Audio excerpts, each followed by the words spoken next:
you mentioned Donna Summer. Mm-hmm. And as I told you, my younger days were the end of the late 70s, early 80s. Sure. And so during that time, even though 75 to 78, disco was really big and hot, disco sort of went downhill after that. And it got a bad name. It wasn't as cool to like disco music. Okay. I went to school down in Atlanta in 1980. All right. And so I went into this club that was down the street from me. I lived in Midtown. It was an after-hours club in 1982. And I had to go in there to find a friend. I walked in, and they were playing I'm in Love, Donna Summer, like cranked up to 13. And it was like, dooga dooga dooga dooga dooga dooga dooga. And I was like, yeah, and I was like, damn, this is rocking. Yeah. It was like rock. I had a whole new appreciation for Donna Summer in that instant. I was like, this is great. And so now it's like one of my favorite songs.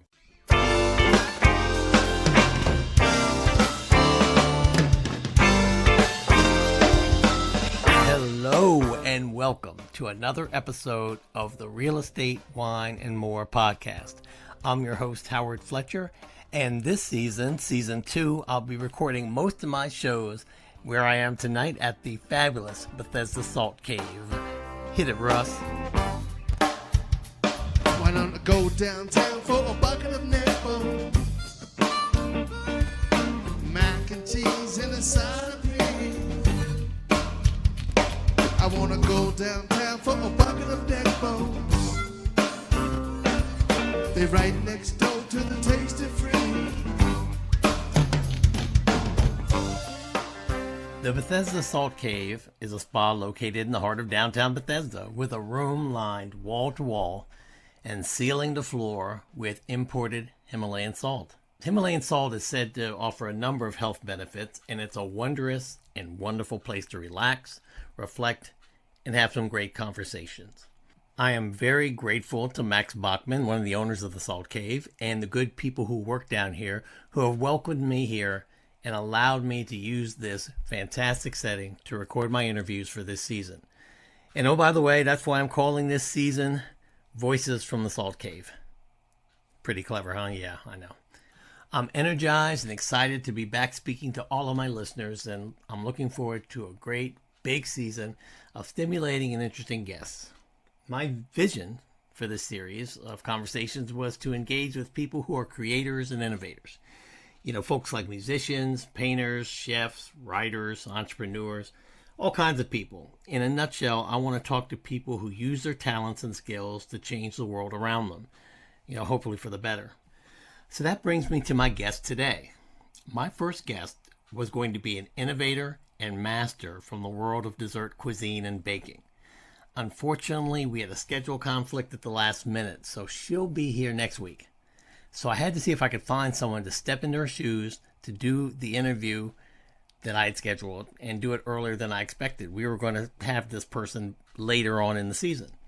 Something that I always like to do in my interviews is speak to people who are involved in businesses or activities of which I've never been exposed, or something of which that I used to have some familiarity, but not in recent years. So when Max told me that he would probably be able to get a DJ who is featured at a prominent clubs actually here in DC and internationally, not only was I intrigued, but I was eager to make it happen. You see, I'm a child of the 70s and 80s. Yeah, I knew you thought I was younger, but that's the fact. And my visualization of a dance club, by definition, is a large warehouse with structures in it like a lighted floor, smoke blowers, pedestals with drag queens, club kids, and, you know, new wavers performing on them. And the DJ was honestly a second thought. DJs were proxies for the artists whose music they were playing way too loudly on speakers that are usually elevated over the floors up in the rafters somewhere. We might have known the DJs' names, but that was seldom the reason to go to the club or that particular club. Now, in the late 80s, when I started going to more jazz clubs and bars, the breakdance scene and scratching and rap soon elevated the status of the DJ, but the disc jockey was still secondary to the musician or the vocalist. Today, the scene, from what I understand, is much different. DJs such as Skrillex, Martin Garrix, David Guetta, what's the guy, Tisto, and Marshmello, whose name I like the best, are celebrities unto themselves. Although many, they still sample and loop melodies, lyrics, and sounds from other artists in their sets, these DJs now create their own electronic beats and rhythms, making them artists unto themselves. Now, this phenomena, this evolution of the disc jockey to an artist, is something that I wanted to learn more about.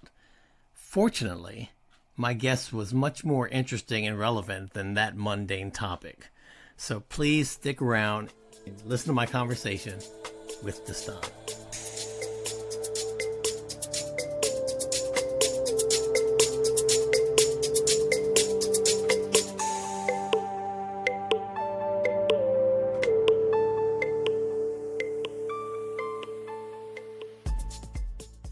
I'm really happy to be back in the saddle again. I'm down here at the Bethesda Salt Cave. My man Max Bachman allowed us to come down here. I had recorded him twice down here, once talking about his company Sonar Wine, and also about this establishment, the Bethesda Salt Cave. And Max is over there in his seat. How you doing, Max? I'm good. How are you? I'm well. Okay. Okay. Yeah. Thank you. And I'd like to thank my guest here because he came on short notice. And so, with no further ado, I'd like you to introduce yourself. Hey, everyone. My name is Daniel Duffin. I produce and DJ under the alias and music project Dastan. And thank you for having me. Oh, it's great. It's really great having you. Now, I understand you're a local guy. Yeah. I live here in Washington, D.C. But were you born and raised here? No, I was actually born out in Los Angeles. My mother is an immigrant from Iran. My father, born and bred California boy. And, spent part of my childhood there. And then, due to a family split, I'd spend summers out there, winters out there, and school years out here on the East Coast. Where the rest of my family was. So you are a DJ? Yes. Is that how you like to refer to yourself as being a... I refer to myself from many hats. I'm a DJ, I'm a music producer, I'm a shoddy sculptor, I manage a couple other entertainers, operationally, booking-wise, that sort of thing. But when you're an artist, it kind of behooves you to wear many hats. It's hard to just fit into one mold. Yeah, don't I know. What do you sculpt? What do you use when you sculpt? I use wood and metal mainly, and I actually had the privilege of taking my first sculpture out to the Burning Man event this past month, and putting it on display for 80,000 people out there to play with. That was really exciting. But I've got a great support group here in DC that also helps me out and sort of helps me channel that direction, because that's the newest sort of foray that I've taken into it. Everything's been very small form, and this was about 10 feet tall and 6 feet wide. Wow! And it was made of what? Wood and steel. Quarter-inch steel tubing and plywood that I had routed and jigsawed into something pretty and threw some lights on it and let everybody watch and enjoy. And how did it fare out there? Well, that was an interesting story. I got to the event, and the first day I had shipped everything out on a train. Mm-hmm. And you should check in with the artery and the art organization to make sure everyone's pieces are safe, that they're well taken care of, placed in the right place so it doesn't get too wild out there. And their Art Support Services Department, or ASS, as they're so lovingly named, warned me that this looks very beautiful and very delicate. It's extreme conditions. People are, very excited to be out there, to say the least. And so it might get climbed on, it might break. And I said, don't worry, I've hung on it. It's steel. What could go wrong? Famous last words. Right. I set it up, drill it into the ground. It's feeling strong. I walk away. Next morning, come back to check on it, and the whole thing is laying face down on the floor. So, now, do they encourage people to touch the artwork out there of all types, or is it just put it up at your risk? Rules. Yeah, I mean, if you don't want somebody to climb on it, they say put a small little placard: "Do not climb. This isn't safe." I thought it was self-explanatory that this very thin beam of steel protruding out of the ground that's holding up this very delicate-looking wooden sculpture was not meant to be played with. Right. But clearly, somebody decided they wanted to monkey around on it and hung on it. fortunately enough, the camp that I was staying with was super resourceful, and within 2.5 hours, I had secured a welder, a generator, and a 2-story art car to drive out into the middle of the desert where everything was, and it's now stronger than it ever was because we just strapped a bunch of steel to it, and it ended up looking pretty at the end as well, so it grew from it. Wow. Yeah. So you play music. I do.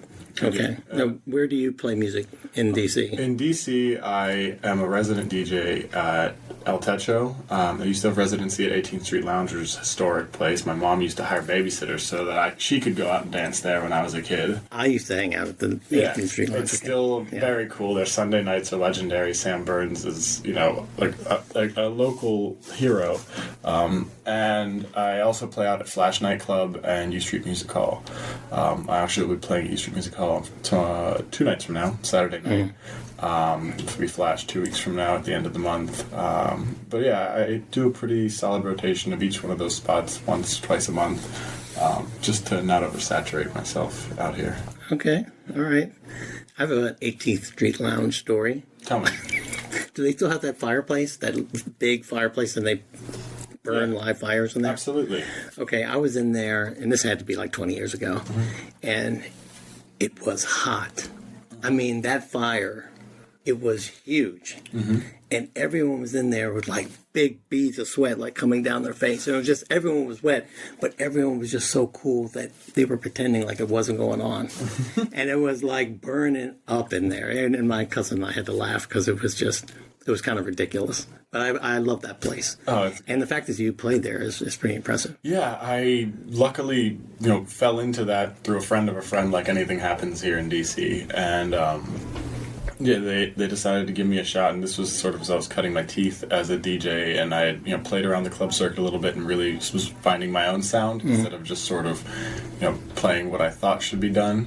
And they were super accommodating and super flexible and really gave me open, whatever I wanted to do was okay. And that was the first club that gave me that.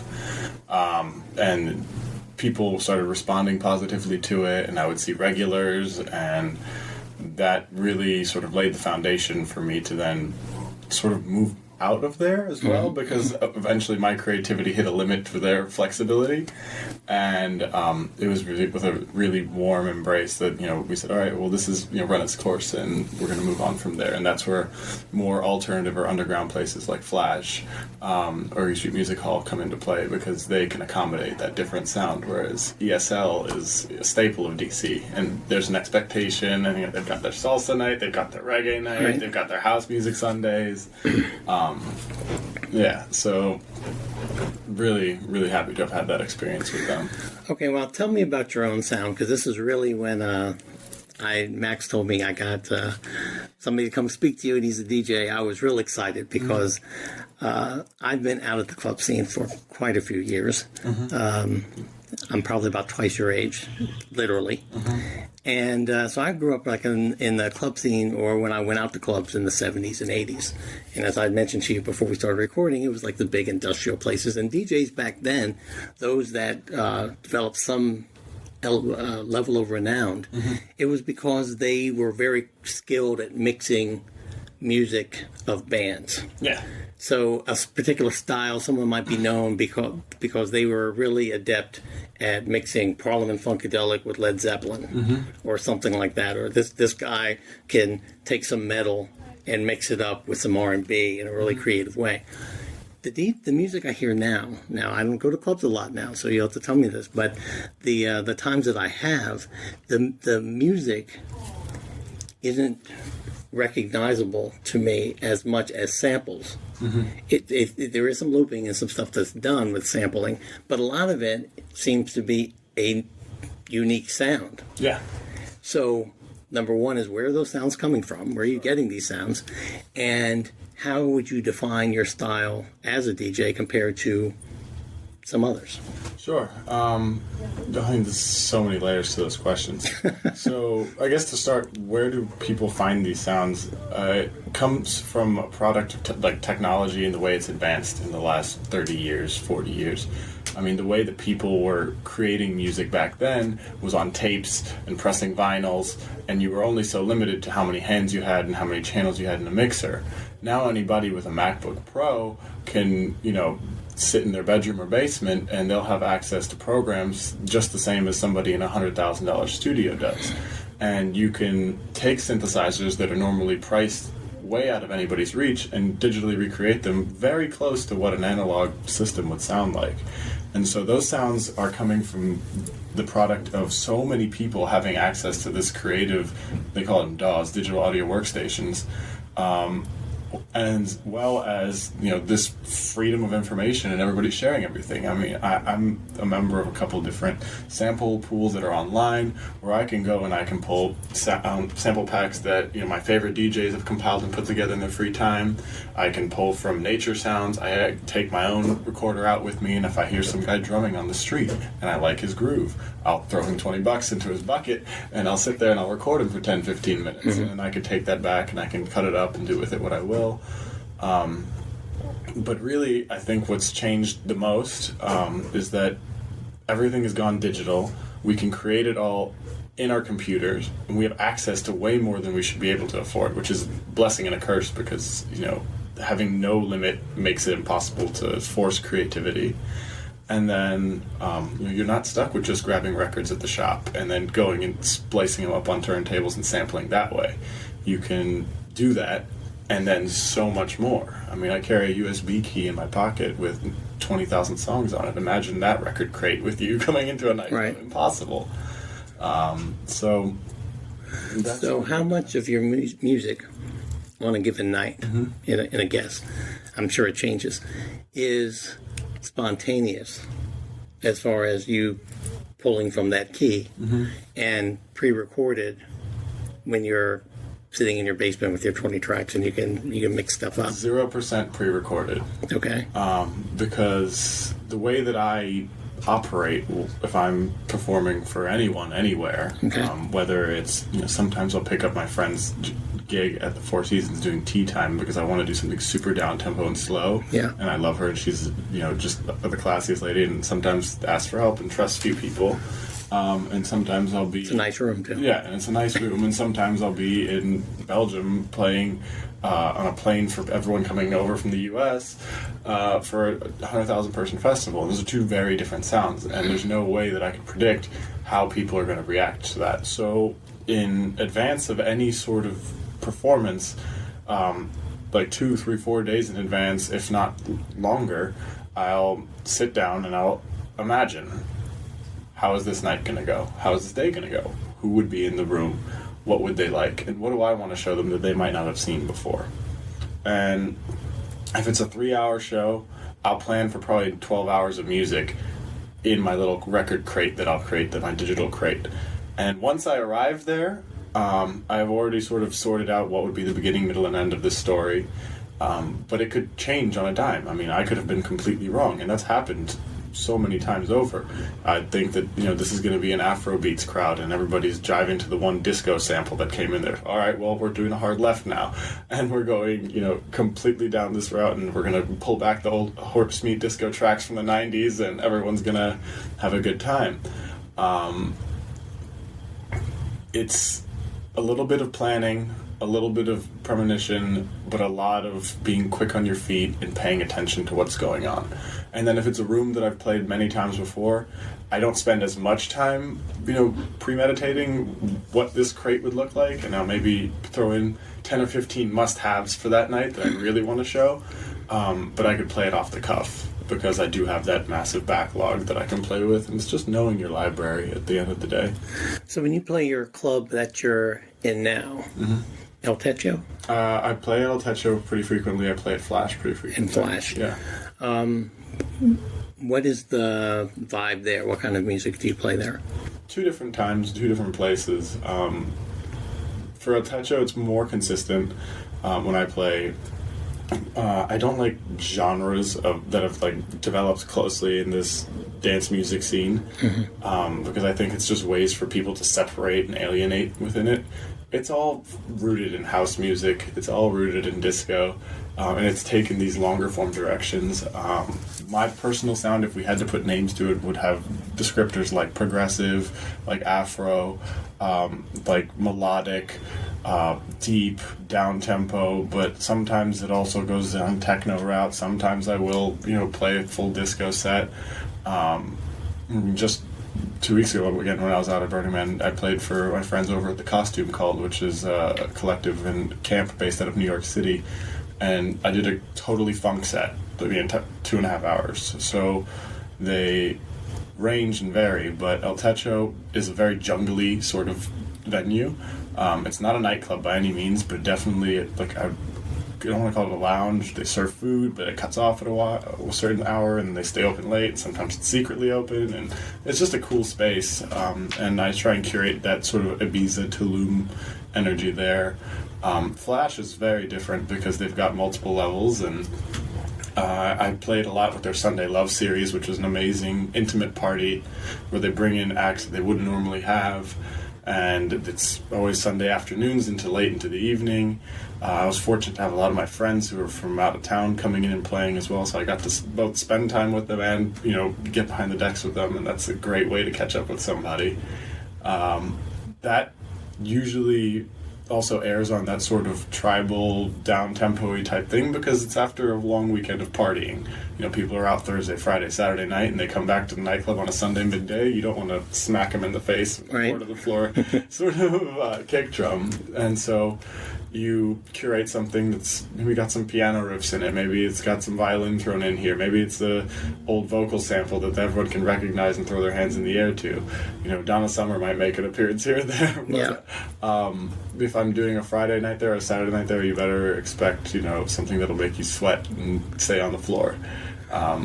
It just depends on who and when. So how long have you been doing this? I had my first paid gig DJing 5 years ago.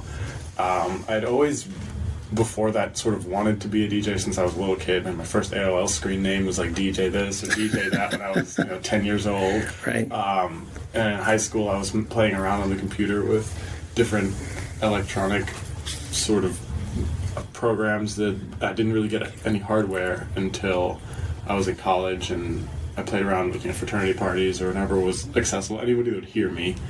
But yeah, I started counting when I did my first club gig here in DC, and that was about 5 years ago.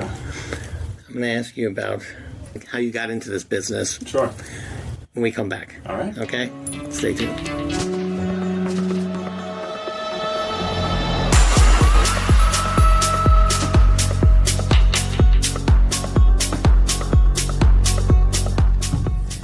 Okay, we're back, and those are the sounds of Dastan, who was nice enough to come down here and talk to us at the Salt Cave. My pleasure. And before we left, I was getting ready to ask you about DJs that were established before you even got into the industry, and maybe even some now that you consider influences or you look up to, or you try to emulate, or you just admire what they do. Sure.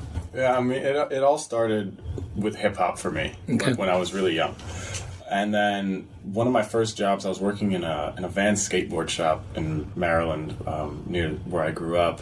And I was one of the first employees there, and for the store opening, they had brought in this DJ named DJ Geometrics. He's local here to the DMV. He also runs a DJ school called Beat Refinery in Bethesda in DC. But they brought him in, and he was a turntablist. And, everyone's idea of a DJ is, you're scratching around and, moving around with hip-hop beats. And I was just enthralled because I was 15 years old. I'm watching this guy play. I've always wanted to do this, but I've never been so close to it where I could touch it. I mean, I can't go to a nightclub at that age. And it came around that he'd been playing for about 2.5 hours, and it was time for his lunch break, but the music had to continue. And he saw I'd been watching and talking to him the whole time, so he said, all right, this is how you scratch, this is how you move between tracks, can you just watch this for a little bit? And I said, yeah, I can. And he didn't know that he planted a seed right at that moment. I had the time of my life for about 15, 20 minutes that he was gone, and then he came back and finished out the day, and that was the end of it. And I'd followed him on MySpace afterwards and, listened to all this music, and I started getting this influence that was a bit more electronic. And it was around that time that I had started visiting family over in Europe, and the electronic music scene was exploding there. And so between those two seeds, everything started building and building. And then in college, I, was old enough to go out. I started seeing, the big acts of the time, Skrillex, Swedish House Mafia, Dennis Ferrer, Carl Cox, all these guys who were, big in their own right, but in different genres. And my palette started widening and widening. After college, I did the, normal thing to do and got a job at a corporate financial office and, was still going out, but my 9 to 5 was normal and not what I really wanted to be doing, but it worked and it paid for things. And I met a friend through a work event who was a DJ actually, and that was her only job, and she was successful doing it. And I was confused because she wasn't starving. She wasn't, cracked out and, a drug addict. She wasn't a party girl by any means, but super successful. DJ Nicola, she's played all over. She's local to DC as well. And she affected my life hugely in two ways. One, by constantly encouraging me to quit my job and to follow my heart. Yeah. Because every time we'd hang out, she would, tell me that what I'm doing is stupid, if I don't like it, to quit. And also give me access to her DJ equipment to play with while we hung out, and teach me and give me pointers here, and bless her for having her ears bleed and still listen to me while I practice. Well, you must have shown some sort of talent for her to invest in. She was the one that hooked up my first club play here in DC at Heist in DuPont Circle. And that was just so funny because I had my whole idea of how it would go and nothing worked the way it wanted to. And the manager comes over and says, if you don't switch directions, I'm pulling the plug. And so it was a quick lesson in humility, but she hooked that up. And then from there, I just ran, and everything and anything that I could do. It was yes. And she's been a huge supporter and still is to this day. And we still play together here and there, and we're in contact all the time. And she's been a saint. The second thing she did, though, was as I was, getting ready to shift gears, I still had uncertainties because, DJs don't make a lot of money, especially if you're playing in a club. You're talking like $50 to $100 for hours and hours of play, and who's going to eat off of that? Only so many drink tickets can float you so long. Right. So she introduced me to a magician and mentalist, which I had no clue why she was doing that. But he had just stopped working with his manager, and she knew my background in finance and, running things. And so she said, you two would mesh well together. And I said, what in the world am I going to do with a magician? Right. I'm not blonde. My tits are very small. I can't make things disappear. I'm not going to wear your red dress on stage. Yeah. But it turns out that him and I meshed really well from a human standpoint, personal, moral standpoint. And then I saw that he was successful and talented enough that I could really get behind this and help him build a brand and, his own artist career. So it was at that point that I went on board with Max Major as his operations manager. And those two side by side, my music and DJing, in tandem with the management of Max Major, really helped, pave the way for the rest of everything until now. I had the flexibility to practice music, to explore, and to continue learning, while also getting a really real and, vivid view of what artistry as a profession can look like in a healthy and sustainable way. Because especially in the nightlife industry, it's no secret that, drugs are rampant, the hours are unhealthy, and, people can get out of hand very quickly. And those who last, I learned over and over again, and still I see, are the ones that take care of themselves and treat it not just as a hobby and a passion, but as a business and are serious about it. And so watching DJ Nicola, watching Max Major, growing with them over the years is really what I think lent itself to my success, if I can call it that, up until this point, and really how I'm going to continue to operate going forward. And let's talk about going forward. What would you like do you see yourself doing? What are your Well, I'm still working closely with Max Major. His career has taken off in ways that neither of us, could have predicted, but we're so happy that it is there. He currently resides in Las Vegas. We're in the middle of building a new show. We've toured all over the country with it before, sold out theaters from 150 people up to 10,000. Fantastic. And so we're still working on that, but I also have made it very clear that my intention and goal is to also, nurture and grow my own musical career. And so at this point, I've got a couple different music teachers that I work with to produce and, create my own sounds.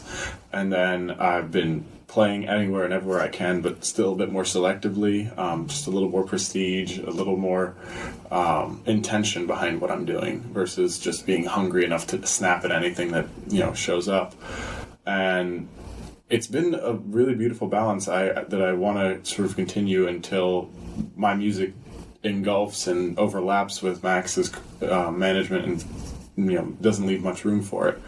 And it's bittersweet, truthfully, to grow something with him and then know that you're going to leave it eventually. It's like raising a child. Yeah, sure.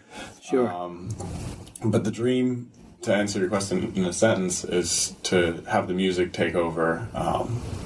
Weirdly enough, with his new show, he actually has asked me, and this has been a huge, source of pride, to score the entire thing. Wow. With my own music. So that's been my most recent project that I've been sort of in the lab working on. And come next week, I'll be out in Indiana working at this, theater that musicians use to sort of grow their projects. It's cheap to be out there. But him and I'll be working closely to sort of score the entire thing.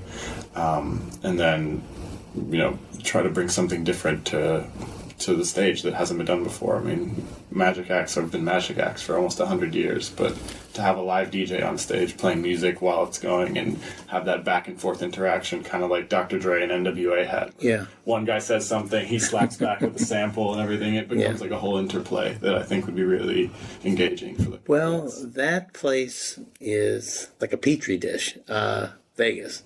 Yes. Where you can really develop an act. Yes. Do some experimentation. Yes. See what audiences really like. Mm-hmm. And it seems like Vegas, for the most part, is receptive to that, depending on what venue. Yeah, they love it there. I mean, if you're a magician, it's the place to be. It's the place where you hang your hat and the place where you sort of start your, movement.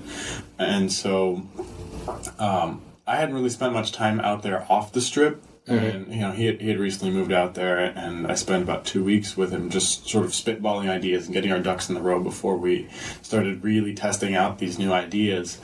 And, seeing him and being surrounded by other successful magicians and the people that you run into, and getting late night photos of David Copperfield hanging out with my other magician friends, and that's not something you can really find anywhere else, right? And that old saying that you're the sum of the 5 closest people to you. You want to be surrounded by success, and that's the place to be if you're in magic. Wow. Well, is there anything, before we close up, is there anything that you want to, where can people come see you? Is there anything you want to promote? Where can we find Dastan in the city? Absolutely. I'm most active on my Instagram. I am Dastan. It's very simple. IAMDASTAN. I play in DC and New York pretty regularly. You can catch me, any weekend between the two places because it's so quick. Summer months I run over to Europe for a little while and I'll play over there as well. Everybody gigs more over there, but I would really love if you guys checked out my music. Everything's listed in my Instagram. Let me know what you think, if you like it, if you don't like it.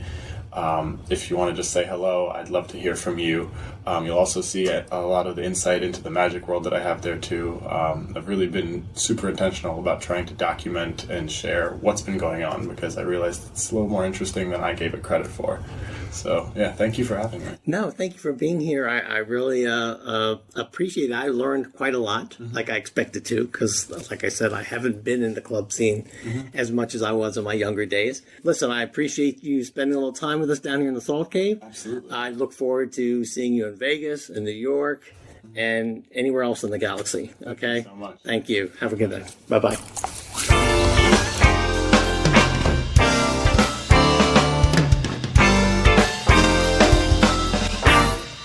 So That is show number 1 of season 2, Voices from the Salt Cave. It's in the can. I would like to thank my guest Daniel Duffin, aka Dastan, for coming to the cave to spend a little time with me. That was a fun one. While I'd like to call this a one-man show, it really isn't. There are several people who I'd like to thank, without whom this little project could not be a reality. First, thank you to Max Bachman and the wonderful family here at the Bethesda Salt Cave. Salt therapy has been used for eons and has always been thought to help in alleviating all sorts of ailments. Step into the Salt Cave and learn about the different aspects of Himalayan salt. The Bethesda Salt Cave is located in the heart of downtown Bethesda. It's at 4709 Montgomery Lane. For more information, go to their website, BethesdaSaltCave.com. Music for this episode was graciously supplied by my guest, Dastan. And my theme music, Tasty Freeze, is by Cadillac Grip. You're listening to it right now. If you are ever in the Boulder or Denver, Colorado areas, you have to go see Cadillac Grip play. Because if you ain't hip to the grip, you just ain't hip. If you like what you heard, please give me a 5-star rating on iTunes, Spotify, SoundCloud, Stitcher, or wherever you get your podcasts. It helps the show grow, and that's the name of the game. I'm trying to take over the world. And please, tell your friends. Thank you to my life editor, Joan, my mother, and Jack, the Black Pug.